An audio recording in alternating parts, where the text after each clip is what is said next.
정보가 있는 시사 토크쇼 장윤선의 팟짱.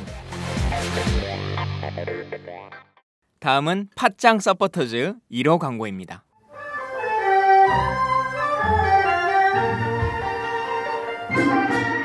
양꼬치집에 대한 모든 편견을 깼다. 풍무 양꼬치. 착한 가격, 품격 있는 공간. 국내외 유명인들도 자주 찾는 풍무 양꼬치. 나는 그 집 양갈비가 훨씬 맛있던데. 누나, 나는 그 집 맛있는 요리들이 지금도 잊혀지지 않고 있어요. 단체석이 많아 모임하기 좋은 곳. 풍무 양꼬치. 대림역과 구로 디지털 단지 역점 두 곳에 있습니다. 예약 문의 02809-9292, 02809-9292. 잠깐, 팟짱 애청자라고 말씀하시면 통큰 서비스를 제공합니다.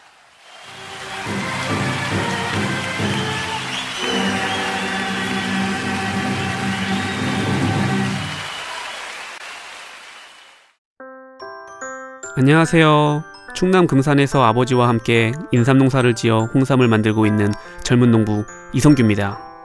사람들은 쉽게 양심하지만 양심은 말로 하는 것이 아닙니다. 품질로 증명하는 것입니다. 양심은 고지식의 대명사 아버지가, 품질은 항상 발전을 추구하는 아들이 각각 책임지는 환상적인 초와, 거기다 직거래가 가능한 합리적인 가격까지. 믿을 수 있는 홍삼 제품을 찾고 계신가요? 노력한 만큼 내어주는 자연의 마음을 알기에 참 착한 홍삼. 지금 검색창에 정성농장 홍삼을 검색하세요.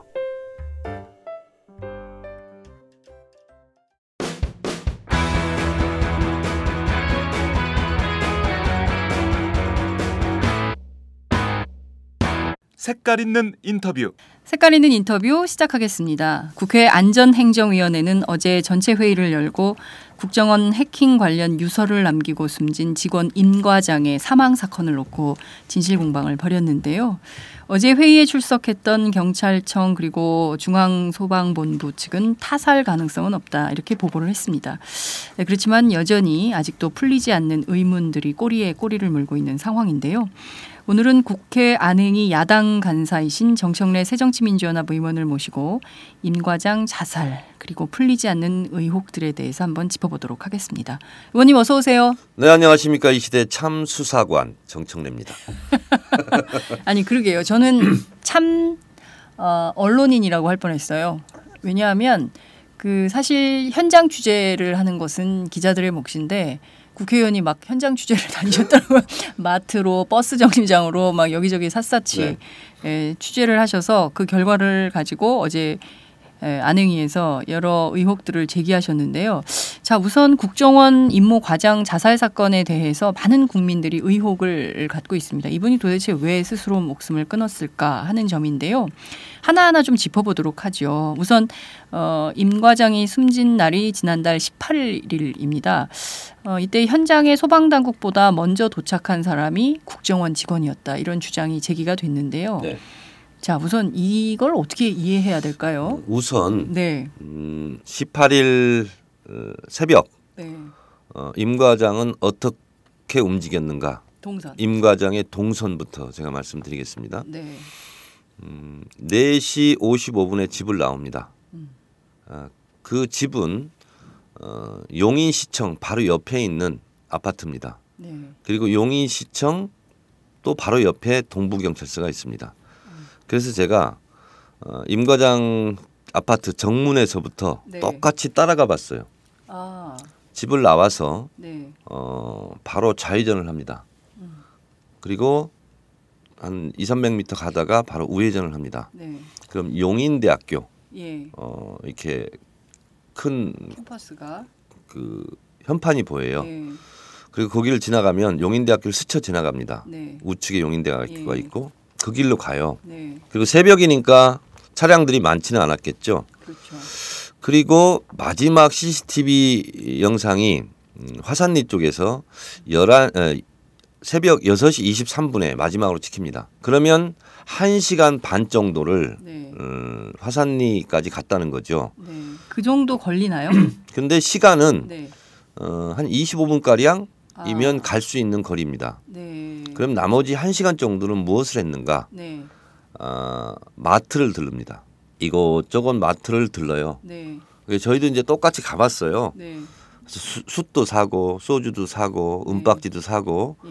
그런 것을 1시간 정도 하는 것 같아요. 그리고 6시 23분 여러 마트를 다닙니까? 마트를 굉장히 여러 개 다닙니다. 한 군데서 하나씩 그러니까 사는 거예요? 마트가 안 열릴 수도 있고 그 시간대는. 문이 닫혔을 수도 네. 있고. 그리고 안 팔 수도 있고.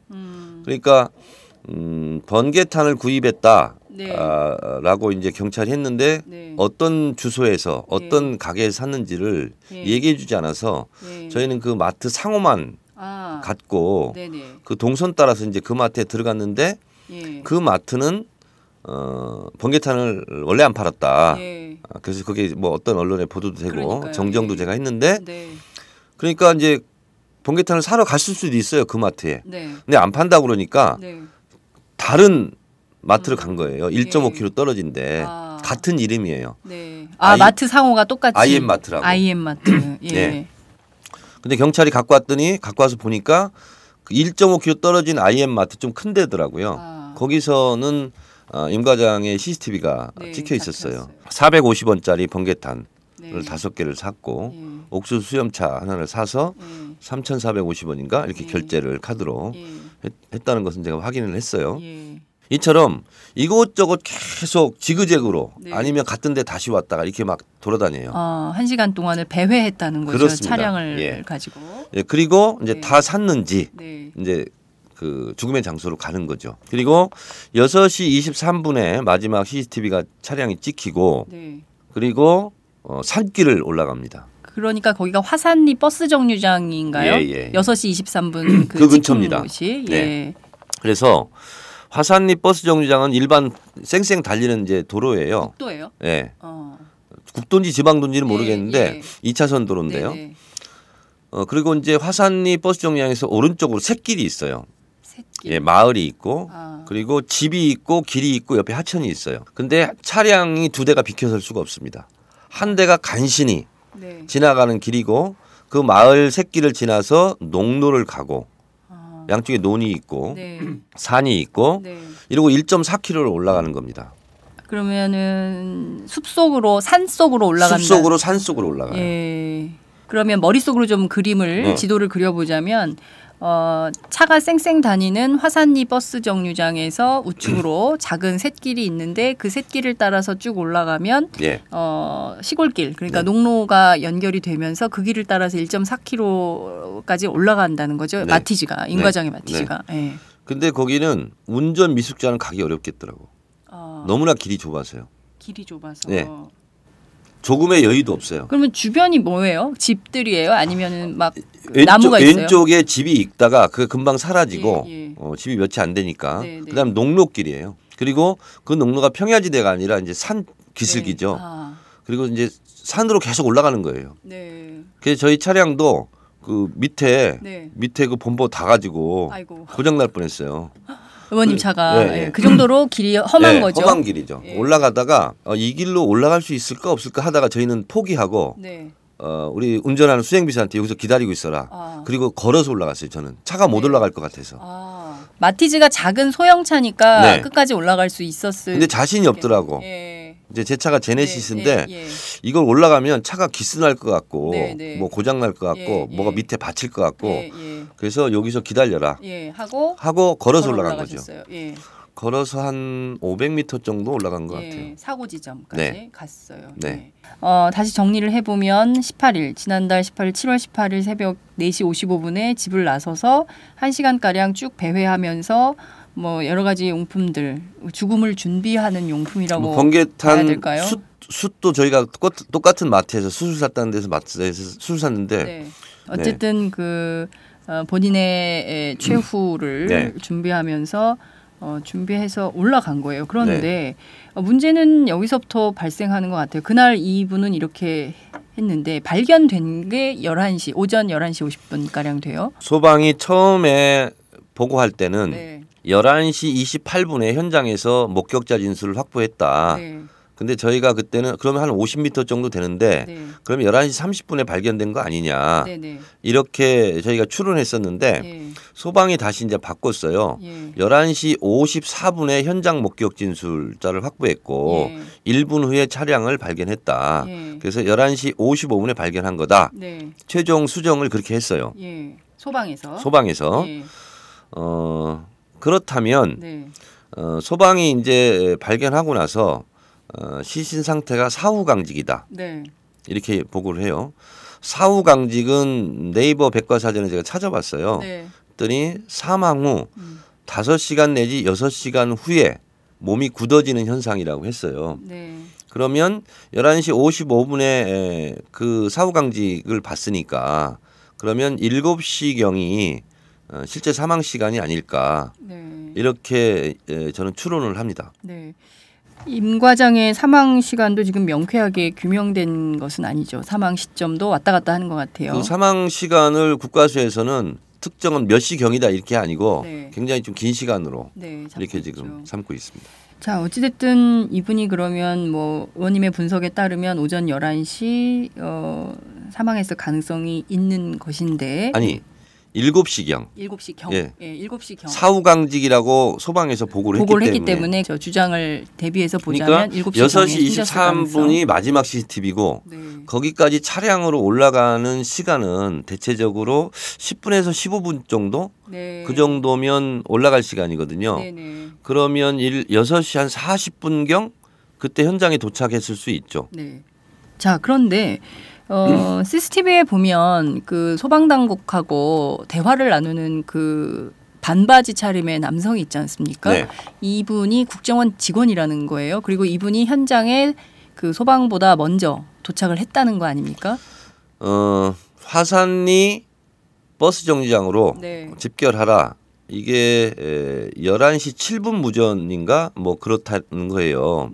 그리고 10분에 집결을 해요. 11시 10분에 소방이. 근데 1분 후에 국정원 직원 반바지 차림의 국정원 직원이 나타납니다. 11시 08분에. 11시 10분에. 11분에. 예. 소방은 10분에 도착하고 1분 후에 도착한 거죠. 그러니까 대기하고 있었던 거죠. 그러네요. 그렇지 않으면 그 현장에 나타날 수가 없는 거네요. 그리고 나서 뭐 낚시터의 얘기도 하고 막 합니다. 근데 처음에 제가 말씀드렸다시피 화산리 버스 정류장 오른쪽 샛길로 올라가면 바로 현장이에요.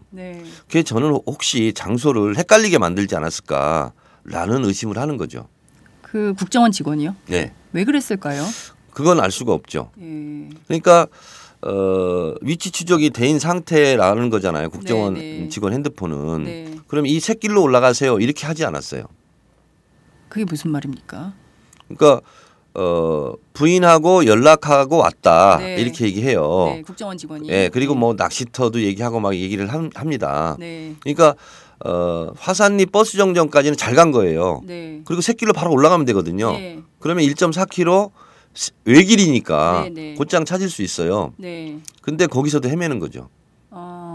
자, 그런데 그러면 그 국정원 직원은 그 부인의 연락을 받고 현장으로 왔다라고 주장을 하는데 그럼 이 국정원 직원의 신분이나 이런 것들은 좀 확인이 됐나요? 어떤 분인지, 과장하고 어떤 관계인지. 소방에서 얘기할 때는 국정원 직원인지를 몰랐다는 거예요. 끝까지. 그렇죠. 근데 그냥 직장 동료라는 말 한마디에 수색 정보를 같이 공유했다. 이거는 우리가 이해하기 어렵죠. 직장 동료한테 수색 정보를 공유하나요? 원래? 그 소방당국이나 아니면 경찰이나 이쪽에서 직장 동료한테 막 그런 걸 알려줍니까? 극히 이례적인 일이죠. 그리고 어제 강신명 청장이 이제 뭐랄까 실토를 했는데 부인이 10시 26분에 112 신고를 했다가 3분 후에 다시 취소했다가 11시 27분에 취소가 된 것이 맞냐 확인했다가 11시 51분에 재신고를 하거든요. 그래서 이런 현상이 흔히 있는 일이냐? 그랬더니 흔히 있는 일이 아니다. 라고 강신명 청장이 얘기했죠. 얘기했다 입장을 밝혔다는 네. 거죠. 그리고 마티즈 차량을 왜 바로 인계를 해서 폐차하도록 방치했느냐 네. 라는 말에 네. 강신명 청장이 애둘러 이렇게 얘기했죠. 네. 지금 생각해 보면 아쉽다. 그게 무슨 말입니까? 수사 책임자가. 그러니까 이제 네. 잘못됐다는 것을 간접적으로 우회적으로 시인하는 거죠. 지금 생각해 보면 아쉽다. 아, 참 이런 이렇게 엄청난 사건에 대해서 네. 한 국가의 전체 치안을 책임지고 있는 경찰청장이 이렇게 아쉽다라는 말로 이 사건을 마무리할 수 있는 것인지. 근데 여기서 웃긴 거라기보다는 참 이상한 것이 네. 생각해 보세요. 네. 10시 17분에 위치 추적이 됐어요. 소방에서. 네. 10시 17분에. 예. 네. 10시 17분에 네. 화산리 34번지에 있다. 네. 그 핸드폰 반응하는 것이. 예. 그러면 곧장 클릭하면 되는 거예요. 그러네요. 위치 추적이 되니까. 되니까 10시 17분이다. 10시 17분에 위치 추적이 됐다라고 소방은 얘기해요. 네. 그런데 화산리 800번지, 77번지, 산 77번지, 34번지 이걸 가지고 헤매요. 그리고 경찰한테도 네.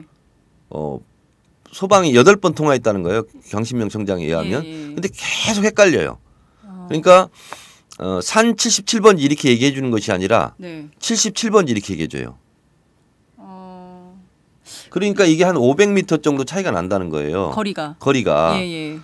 그러니까 발견된 지점은 77번지하고 그냥 77번지하고. 발견된 지점이 네. 산 77번지고 네. 처음에 위치 추적을 소방에서 10시 17분에 한 것이 네. 34번지거든요. 네. 내가 두 지점을 가봤어요. 예. 근데 외길이에요. 아. 한 200m 정도 떨어져 있어요. 예. 그러면 34번지를 찍고 그 지점으로 곧장 갔으면 34번지로 가는 도중에 확인을 산 77번지가 있는 거예요. 아. 그러면 그 34번지를 찍고 갔으면 바로 미리 찾았죠. 바로 확인을 할 수 있는데 그렇습니다. 막 여기저기 헤맨 거예요. 그렇습니다. 그 수사당국이 이렇게 맹골 낚시터도 얘기했다가 막 그렇게 얘기해요. 근데 뭔가 누군가 교란했을 가능성이 있는 겁니까? 그런데 이제 소방에서 얘기하는 것은 네. 시스템의 오류였고 장비의 오류였다. 네. 위도 경도를 뭐 측정하는 기계가 잘못 작동했다. 네. 내비게이션이 잘못 작동했다. 네. 이렇게 얘기를 하는데 네. 김민기 의원은 또 내비게이션을 찍고 가니까 바로 나오더라는 거예요. 김민기 의원의 내비게이션은 바로 되는데 네. 경찰은 왜 그걸 헤매는 겁니까? 네. 저도 네. 내비게이션 찍고 갔어요. 국회의원들의 내비게이션은 이렇게 작동이 잘 되는데 끊긴 적이 없어요. 아니 참 이거를 어떻게 이해를 사람이 죽었어요. 예? 이 사건을 수사해야 되는 수사 책임자들입니다. 그런데 수사 책임자들이 이것을 거리에서 헤맨다, 위치 추적이 됐음에도 불구하고 엉뚱한 데 가서 찾는다라는 것 자체를 이해하기 어렵다라는 생각이 좀 드는데요. 조금 더 들어가 보면 이 국정원 직원이 50분 동안 무슨 일을 했는가에 대해서는 국정원이 어떤 입장을 내고 있죠? 국정원은 이 부분에 대해서 네. 박지원 의원님의 정보위원이잖아요. 네. 말에 의하면 지금 생각해 보면 너무나 웃긴 얘기인데 네. 국정원은 현장에 가지 않았냐 네. 했을 때 국정원의 최초의 정보위에서 답변은 네. 경찰이 통제하고 있어서 못 갔습니다. 이렇게 답변했었대요. 국정원장이요? 네.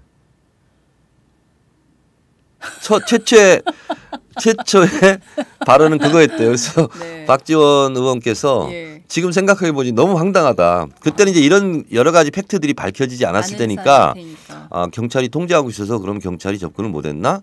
그냥 그 정도로 생각했던 거죠. 그런데 근데 하나하나 드러나니까 네. 그 말 자체가 네. 위증이 되는 거죠. 국회에 와서 위증하면은 그거 국회법에 따라서 처벌받지 않습니까? 그렇습니다. 네. 그러면 국정원장은 당연히 처벌 대상이 되는 것이네요. 네. 그죠? 그런데 현장에 국정원 직원이 있었던 거예요. 그렇습니다. 그것도 경찰이나 소방당국보다 50분 먼저 와서 현장이 있었던 이런 상황인데. 그러니까 경찰보다 50분 먼저 왔던 것은 네. 소방하고 같이 들어간 거죠. 왜냐하면 네. 소방이 첫 현장 지점을 발견한 이후에 네. 50분 후에 경찰이 출동하니까. 네. 그 국정원 직원은 걸어서 왔습니까? 버스 타고 왔습니까? SM5 차량이라고 그럽니다. SM5 차량. 예. 그러니까 화산리 정류장 네. 옆에 세워놓은 차가 이제 타고 온 거겠죠. 예. 그게 이제 SM5라고 그러는데 그래서 제가 또 참 수사관이잖아요. 예.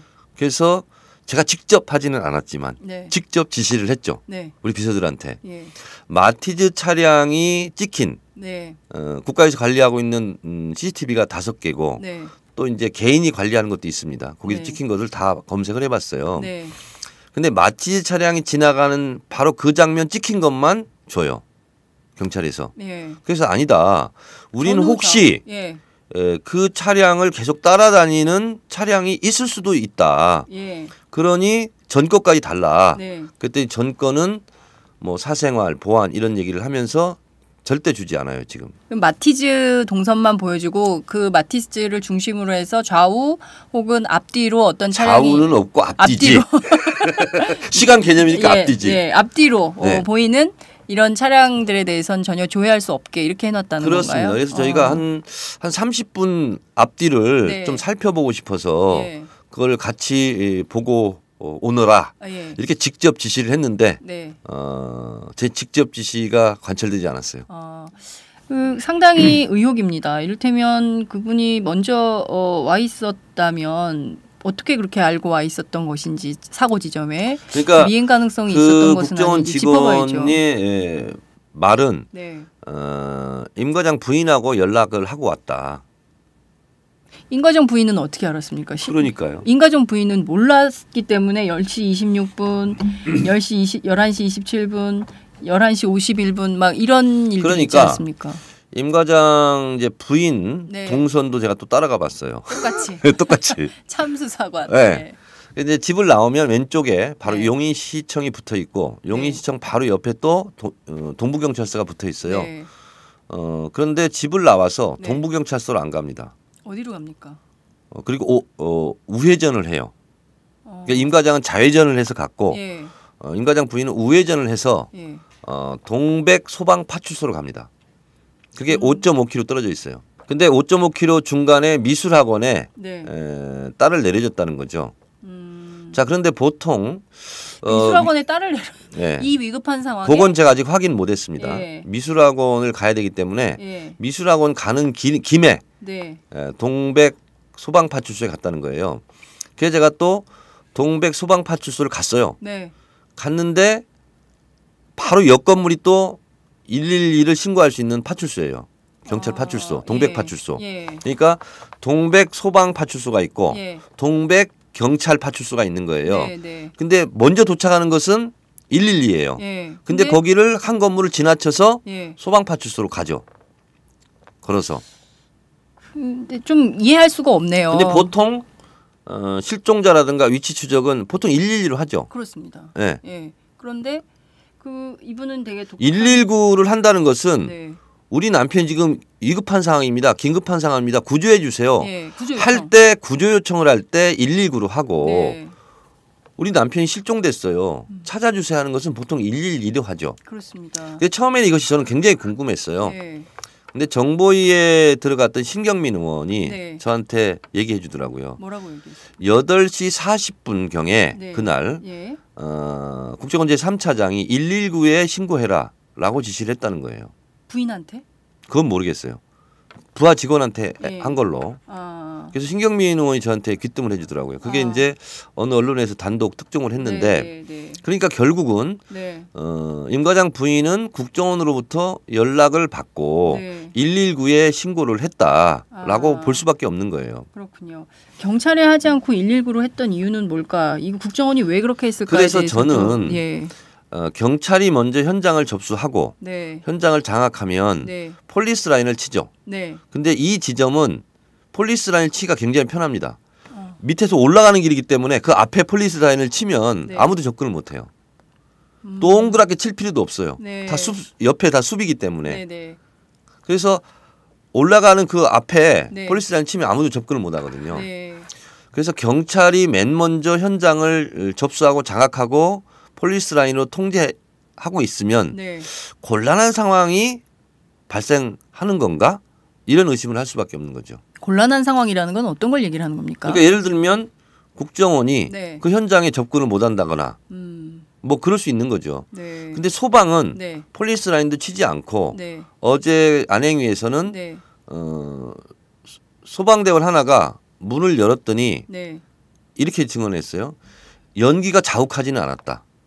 근데 냄새는 났다. 네. 일산화탄소 중독사라고 하니까 네. 냄새는 났다는 거예요. 그러니까 보통 연기가 자욱해야 되잖아요. 번개탄을 태웠으면. 그렇죠. 우리가 지금 2개를 태웠는지 4개를 태웠는지도 지금 불분명합니다.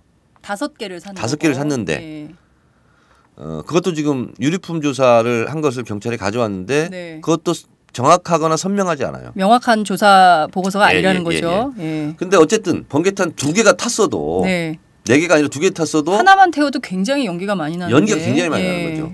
근데 소방대원이 처음 열었을 때 연기가 내 자욱했냐 물어봤어요. 네. 그랬더니 자욱하지 않았습니다요. 그럼 누가 먼저 열어봤나? 이런 생각이 들고 네. 또 맨 먼저 차문을 열었던 네. 소방대원의 지문은 없습니다. 그게 말이 됩니까? 이게 대명천지 대한민국에서 이게 있을 수 있는 네. 일입니까? 맨 먼저 마티즈 차량을 열었던 네. 뭐 장갑을 소방대원의 끼고 열었나요? 그런 얘기도 안 하더라고요. 네. 근데 두 번째에 네. 그 차량을 만졌던 네. 그리고 뭐 이렇게 눈을 봤던 예. 그 소방대원은 또 지문이 있어요. 똑같이 차량을 만졌어요. 1번 처음 만진 사람은 지문이 없고 네. 두 번째 만진 사람 지문만 나왔어요. 그것에 대해서 소방이나 뭐라고 경찰은 어떻게 해명을 하나요? 알 수 없어요. 알 수 없어요. 이렇게 말합니까? 그리고 확인 불가능한 네. 지문이 17개가 나왔어요.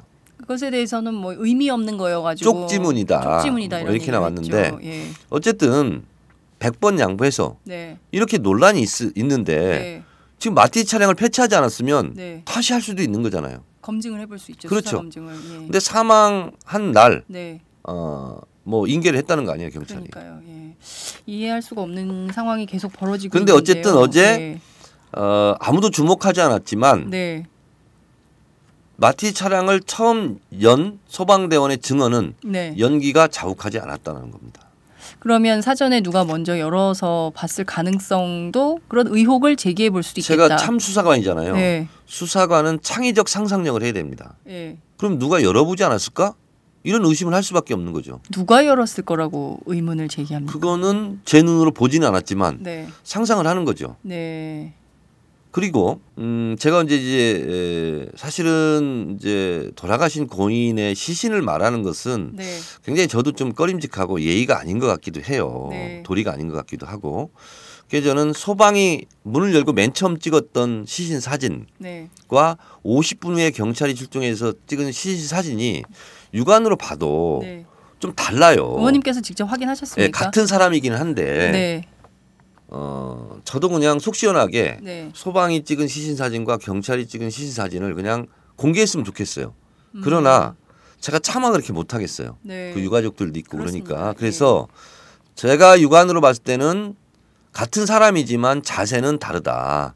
그렇기 네. 때문에 경찰이 네. 소방 거를 받아가지고 네. 확인을 해달라. 제가 이렇게 네. 얘기했죠. 자, 그런데 이분은 스스로 목숨을 끊은 분입니다. 그러면 그 시신의 위치는 그 이를테면은 이송하기 전까지는 사건의 현장이기 때문에 변경될 수 없는 거 아닌가요? 자, 그러니까 예. 처음에 소방이 김민기 의원실에 시신의 위치를 보고한 것은 네. 뒷좌석이었어요. 뒷좌석. 예. 예. 그런데 하루 후에 정정했어요. 예. 앞좌석이다.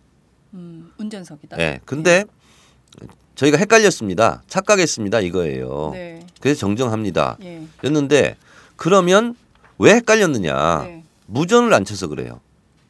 무전. 네. 무전은요. 기록이 남죠.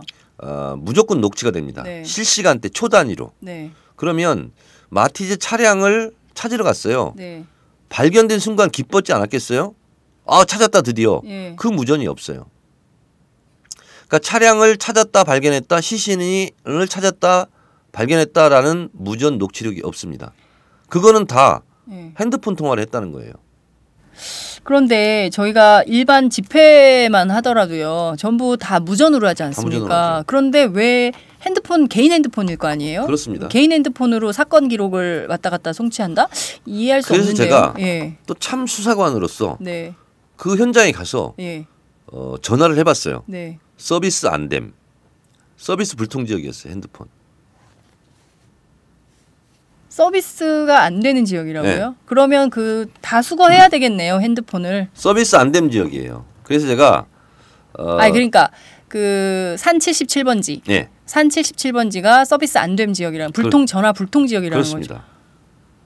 거죠. 그래서 제가 이제 차량을 밑에 위치 추적은 되는데 전화 통화는 안 되고 이런 건가요? 밑에 차량을 두고 왔잖아요. 네. 수행비서한테 여기 좀 있어라. 네.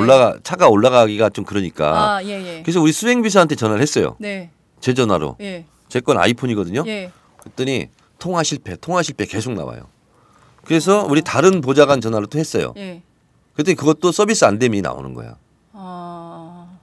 그래서 서비스가 안 되는 난청 지역이에요, 거기가. 핸드폰이. 서비스가 안 되는 난청 지역에서 어떻게 통화를 그래서 했습니까? 그러면 더더욱 무전으로 해야죠. 예. 무전 난청 지역은 거의 없거든요. 아니 그러면 그 사람들이 내려와서 전화를 했다는 겁니까? 어떻게 그런데 된 겁니까? 어제 네. 소방대원 말은 네. 10m 간격으로 계속 핸드폰이 터지나 안 터지나 했더니 네. 터지다 안 터지다 이렇게 나타났다는 거예요. 네.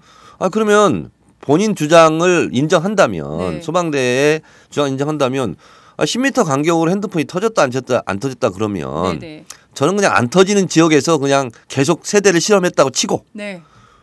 그러면 터지다 안 터지다 이 지점이 따라서 다른데 그럼 무전으로 당연히 해야지. 무전을 해야지.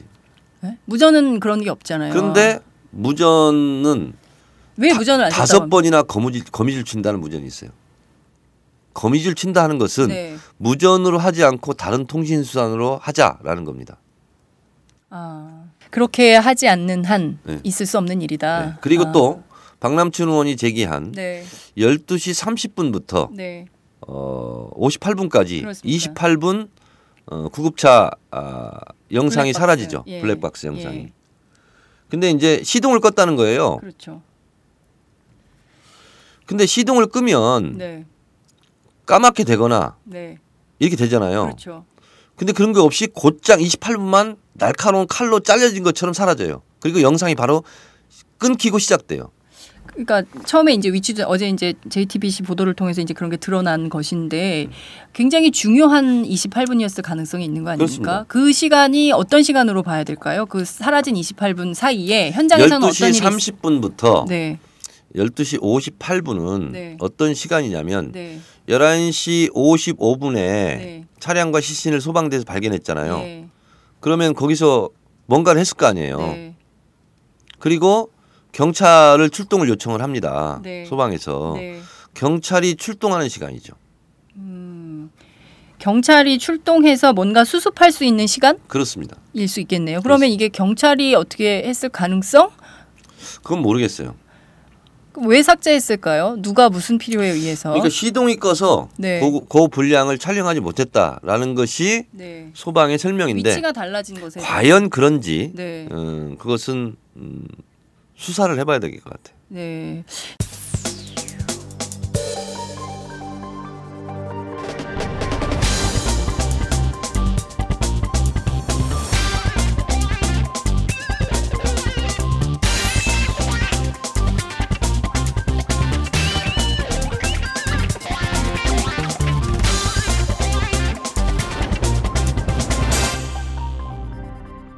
장윤선의 팟짱.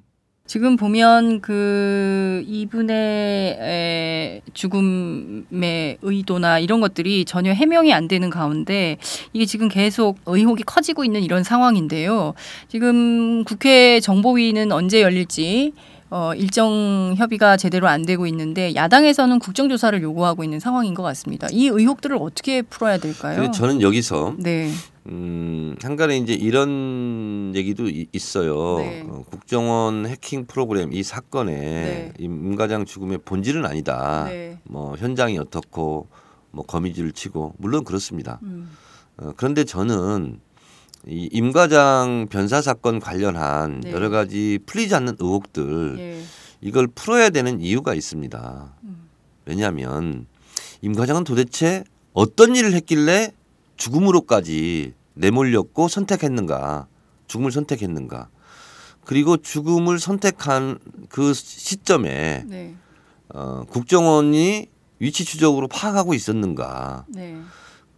그리고 국정원이 현장을 그렇게 알고 싶어 했고 네.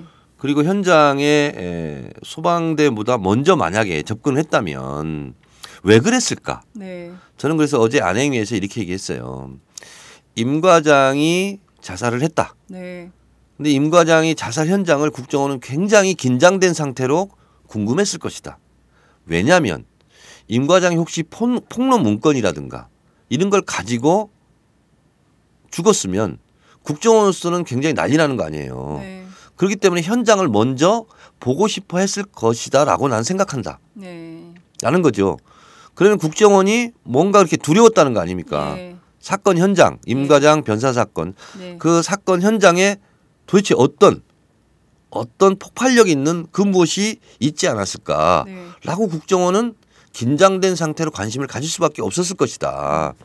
그렇기 때문에 임 과장의 현장을 그렇게 국정원이 주목하지 않았을까라고 네. 나는 참 수사관으로서 추론한다라는 네. 거죠. 말씀하신 대로 이 RCS 프로그램을 구매하고 실제로 이 프로그램을 운용을 하고 임 과장이 어떤 팀장이 되어서 뭐 이 부서 저 부서에서 오는 모든 요청했던 것들을 핸들링했던 컴퓨터 전문가, 사이버 전문가라고 한다면 이분이 안에서 어떤 정보들을 어떻게 취급했는지도 사실은 알아봐야 되는 거거든요. 그런데 그 부분에 대해서도 국정원이 지금 자료 협조 전혀 안 하고 있는 상황이고 이분 사망 사건에 대해서도 자체에 대해서도 여러 가지 의문이 좀 제기되고 있는 상황이어서 국정원의 자체 모순이요. 네. 처음에는 임 과장이 단순 실무자, 단순 기술자였다. 그렇습니다. 근데 나중에는 책임자, 네.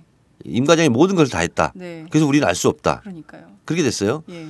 근데 또 모순이 뭐냐면 임 과장은 잘못한 게 없다. 그렇잖아요. 그렇습니다. 국정원 해명에 하면 네. 야당이 그러면 잘못하고 있다고 그럼 주장하시죠. 죽을 이유가 없는 거예요. 예. 그러니까 이렇게 모순의 모순, 이중 모순, 삼중 모순에 지금 걸려 있는 거예요. 국정원은. 네. 국정원의 발표대로라면 임 과장이 죽을 이유가 하나도 없어요. 그런 거죠. 그렇습니다. 근데 임 과장은 네. 우리가 여기서 숨겨진 1인집 네. 4시 55분에 집을 나와서 네. 국정원에 출근할까? 아닐까? 갈까? 이 망설임이 없어요. 음. 곧장 사건 현장으로 갑니다. 네. 그 가는 도중에 여러 가지 자살용 용품을 사는 거죠. 예. 이미 결심을 한 걸로 이미 결심한 거죠. 집을 나올 때는. 네. 그러니까 10시에 감찰이었어요. 예. 10시에. 네. 근데 보통 국정원 직원이 8시에 출근한답니다. 네. 그러니까 8시 출근이면 4시 55분에 나올 이유도 없죠. 너무 일찍 나온 거죠. 그렇죠. 한 7시쯤에 나오면 가만히 있는 되겠죠. 거죠. 예. 근데 한 2시간 전에 먼저 나와요. 음. 그 얘기는 뭐냐면 이미 결심이 선 거죠. 중대 결심을 쓰고 네. 그리고 중대 결심을 실현하기 위해서 글리 가는 거예요. 네. 근데 그 마티 차량이 발견된 그 지점은 네. 한번 가보지 않으면 네. 진짜 가기 어려운 지역이에요. 찾기 어려운 지역이에요. 그 원래 언론에 알려진 것은 임 과장이 평상시에 즐겨 찾던 낚시터 부근이다라고 낚시터 부근이 아닙니다. 주장을 했지 않습니까? 네. 근데 그것도 사실이 아닌 아니다. 거라는 거죠. 네, 네. 그리고 거기를 이미 뭐 어떤 장소로 선택했을 가능성도 있겠네요. 근데 그건 뭐 확인할 수 없는 확인할 수 거니까 없는 뭐 거죠. 저희가 확언해서 말할 수는 없는 것이고. 그렇습니다. 그러니까 지금 지적해 주신 또 제기하신 여러 의혹들에 대해서 명쾌하게 풀리지 않는 한 이 사건에 대한 의문 부호는 계속 연구미제로 갈 수도 그러니까 있겠다라는 최소한 생각이 좀 듭니다. 경찰이 제 역할을 하지 않았다. 이런 비판은 피할 네. 수가 없습니다.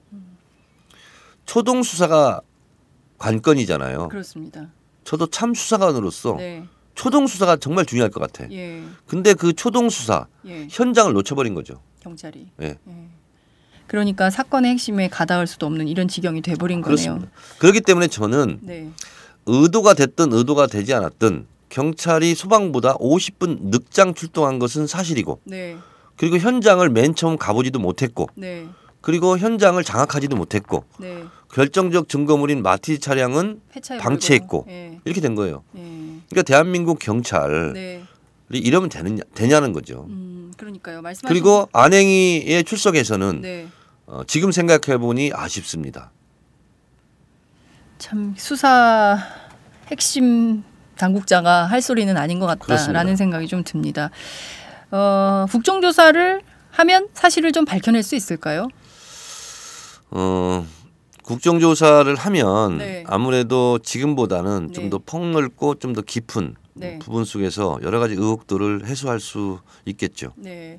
사실 이 사건의 핵심은 내국인 사찰을 했느냐 안 했느냐가 관건 아니겠습니까? 그러니까 두 가지가 있는데요. 예. 임 과장 변사 사건이 있고 이것과는 별도로 네. 국정원이 국내 사찰을 했냐 하지 않았느냐. 네. 이건 이제 제가 계속 주장하지만 네. 이번 사건의 본질은 네. 왜 하필이면 총선 전 대선 전에 집중구매했거나 집중구매를 시도했느냐. 맞습니다. 이 부분입니다. 네. 이 부분에 대해서 계속 물어야 돼요. 네. 근데 정보위 국회의원에 의하면 왜 대선 직전에 구매하려고 했냐고 물었더니 네. 세일 기간. 세일 기간이었다. 할인 기간이었다. 이런 말도 되지 않는 코미디 같은 예.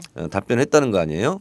그리고 두 번째는 국내 사찰을 안 했다. 국정원이 이렇게 변명하라 이거예요. 네. 근데 왜 대북용으로 썼다라고 네. 왜 자뻑을 하냐고요. 네. 그러면 네. 제가 정보위 전 간사로서 네. 다 말씀드릴 수 없지만 네. 엄청난 국익적 손해를 불러일으키는 자뻑이에요. 북한을 향해서 적이잖아요, 적. 네.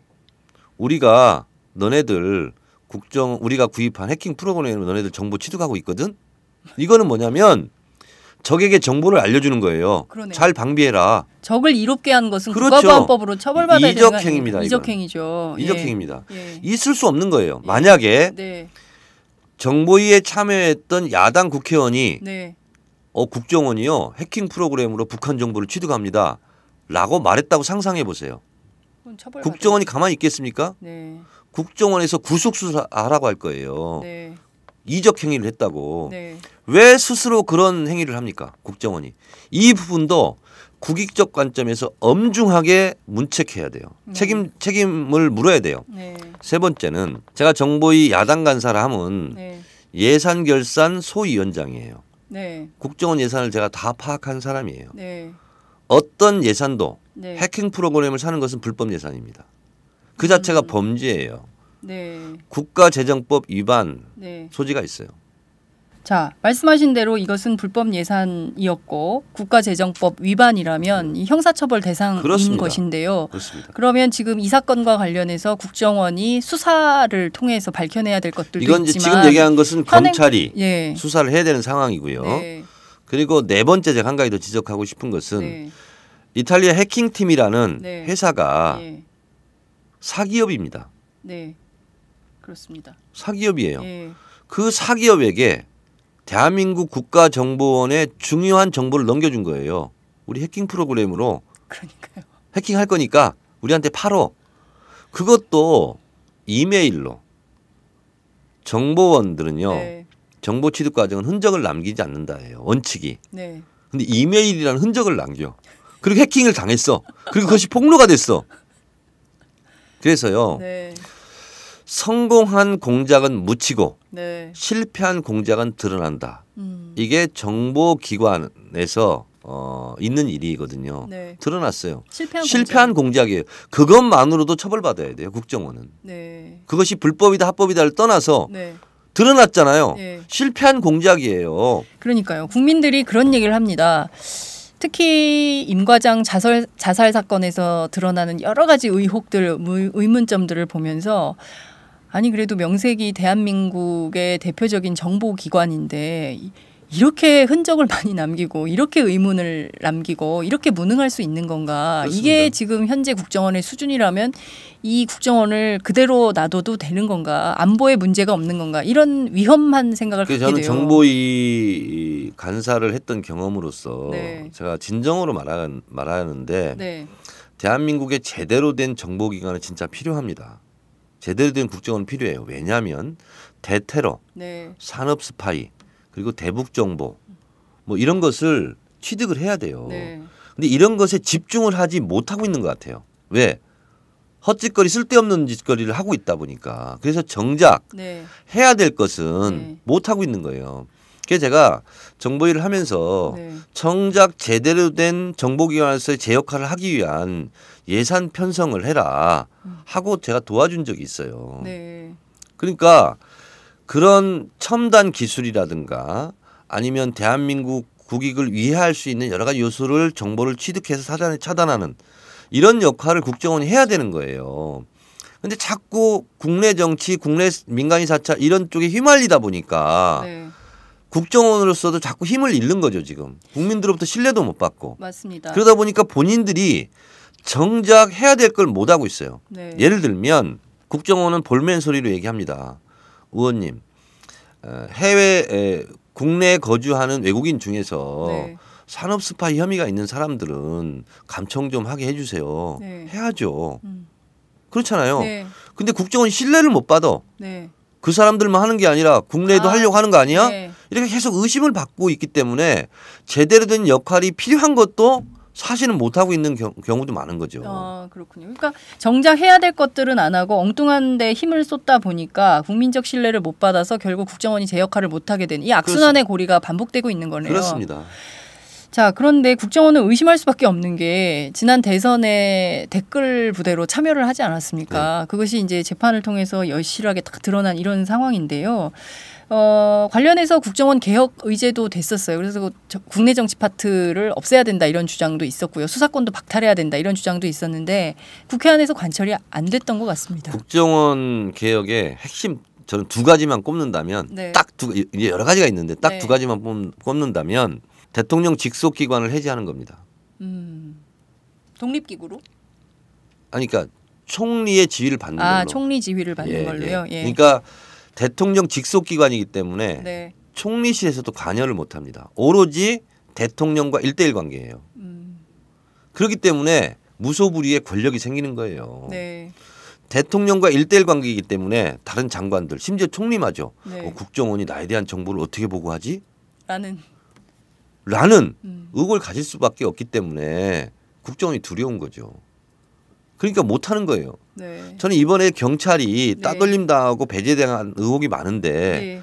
국정원이라서 두려워서 그런 건 아닌가? 이런 생각을 저는 갖고 있어요. 그렇군요. 자, 총리실 산하로 바꾸고 또 뭘 하면 두 번째는 뭐냐면 공안 수사 있잖아요. 대공 수사. 네. 이거 그냥 공안부로 넘기면 돼요. 검찰청. 대검. 예. 네. 그러니까 공안 수사권이 있으니까 이걸 가지고 예. 관계없는 여러 가지 것들도 다 컨트롤하고 핸들링하는 거예요. 핵심이 두 가지입니다. 네. 이 두 가지를 개혁을 하면 네. 국정원은 제대로 된 국정원으로서 제 역할을 할 수 있을 것 같아요. 네. 근데 국정원이 제일 안 놓고 싶어하는 두 가지가 이겁니다. 그렇군요. 참 이게 산 넘어 산인 것 같습니다. 지금 오늘 이제 두 가지로 좀 구분해서 봐야 될 것 같은데 임 과장 사건의 진실 그 사건에 대해서는 그 사건대로 좀 그 찾아봐야 될 것 같고. 임 과장 사건은 현재 나타난 현상은 네. 이번 국정원 해킹 프로그램의 본질적인 문제는 아니에요. 네. 몸통도 아니고. 네. 저는 그러나 꼬리를 잡아서 몸통을 흔들자.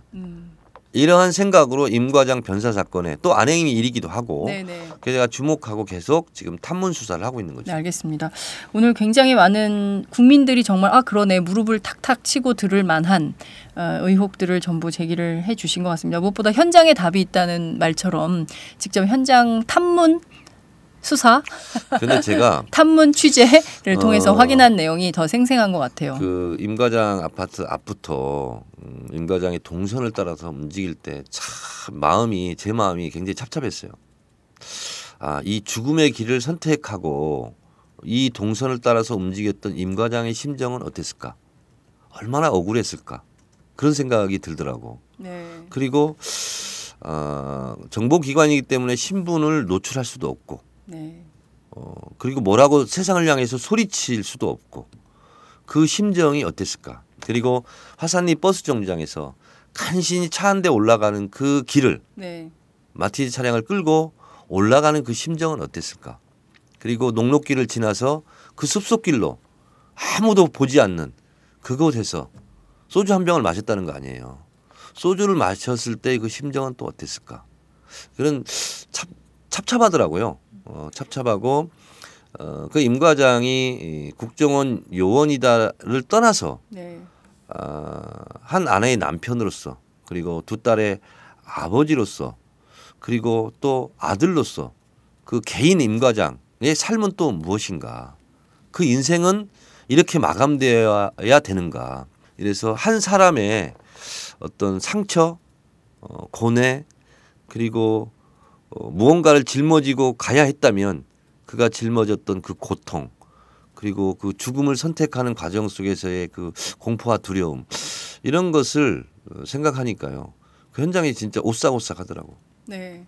사실 임 과장이 제 또래입니다. 그리고 그렇죠. 예, 20살, 19살.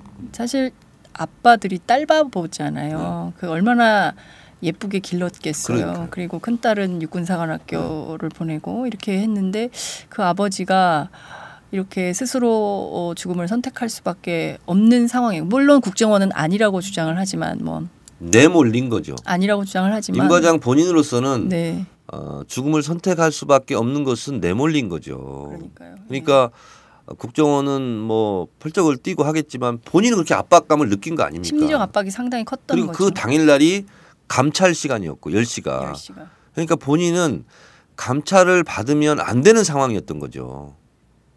네. 엄청난 위협감을 느낀 거죠. 네. 차라리 내가 죽음으로써 끝내자.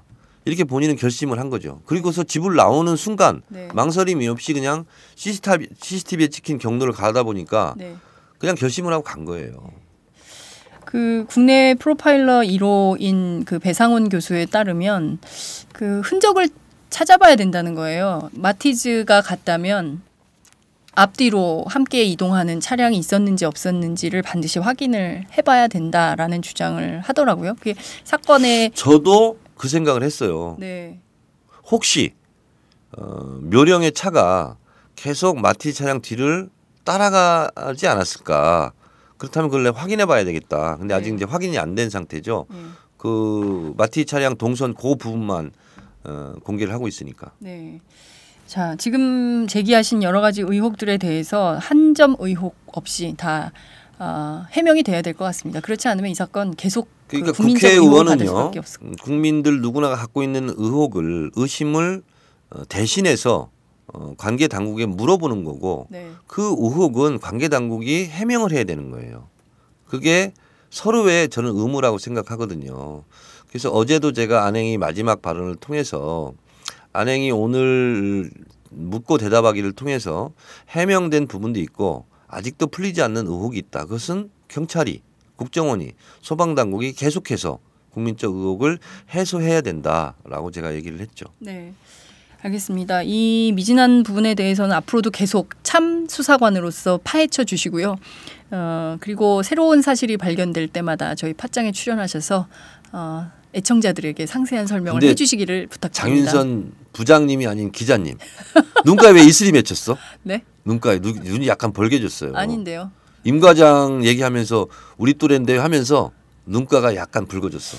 아니 저는 사람이 죽었잖아요. 전 사실 임 과장 사건과 지난해 십상시 파문 때 최경희 사건에 대해서 저는 개인적으로 그 탐사 보도를 지향하는 기자의 입장에서 볼 때 이 두 사건, 두 죽음에 대해서는 상당히 의문이 있다고 생각을 합니다. 멀쩡한 40대가 어느 날 갑자기 죽음을 선택한 것이거든요. 예, 둘 다 형사 경찰이었고 국정원 직원이었어요. 이 멀쩡한 40대 가장이 왜 스스로 죽음을 선택할 수밖에 없었나? 그 뭐 사회 정치적인 배경에 대해서는 사실 기자들이 좀 파야 되는데 더 취재를 해야 되는데 의원님께서 참 수사관으로서 기자 대신해서 현장 취재를 하셔서 오마이드 현장에 한번 가봤으면 좋겠고요. 그리고 가보면 여러 가지 만감이 교차하더라고요. 저는 임 과장의 모든 걸 떠나서 그가 국정원 요원이었다, 뭐다, 의혹이 많다, 아직도 풀리지 않은 의혹이 있다, 이 모든 걸 떠나서 임 과장 그 사람을 생각을 했고 진심으로 애도하고 명복을 빕니다. 네, 저도 명복을 빕니다. 이게 저희가 사람을 살리는 나라가 돼야 되는 거 아닙니까? 네. 살려야 되는데 사람이 죽을 수밖에 없는 조건이 만들어진다면 정말 끔찍한 나라인 것 같습니다. 네. 좀 살기 좋은 나라를 만들어주세요. 국회가 정치인들. 사람 사는 세상을 위하여 계속 전진. 네, 오늘 말씀 정말 잘 들었습니다. 감사합니다. 네, 고맙습니다.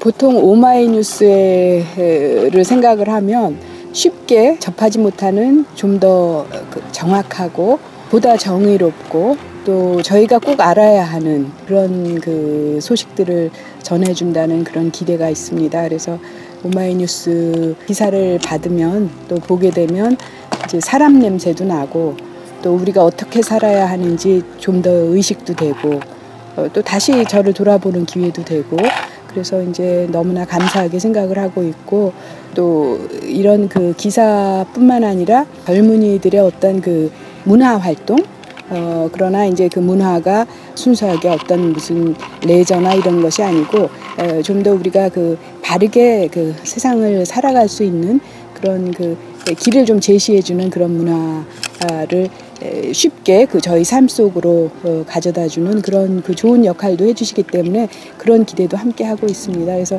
저는 그 오마이뉴스 그 기사를 만날 때마다 또 시민 기자들의 어떤 생생한 목소리를 들을 때마다 또 사람들의 이야기를 들을 때마다 굉장히 감사하고 그리고 마음으로 응원하고 있습니다. 고맙습니다. 축하드립니다. 안녕하세요. 오마이뉴스 최종병기라고 바득바득 우기고 있는 김병기입니다. 15년 동안 기자로 뛰고 있습니다. 여러분이 보내주신 자발적 구독료가 제 월급이었어요. 정말 고맙습니다. 장윤선의 팟짱도 그렇게 만들어요. 팟캐스트 제작비 스폰서가 되어주세요. 10만인 클럽에 가입하시면 되는데요. 02-733-5505 내선번호 274번으로 전화주세요. 아니면 오마이뉴스 홈페이지 우측 상단에 동그란 주황색 배너가 있거든요. 그걸 꾹 눌러주세요. 청취자 여러분, 열심히 뛰겠습니다. 아싸!